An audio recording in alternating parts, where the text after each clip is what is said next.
এগুলো 2টা আম।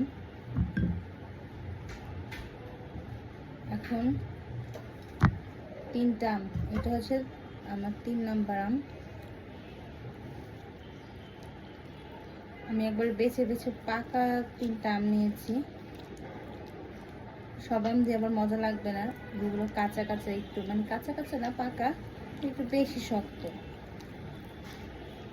এই 3টা আমের কালারও সুন্দর হয়েছে, পেকে হয়েছে একবারে।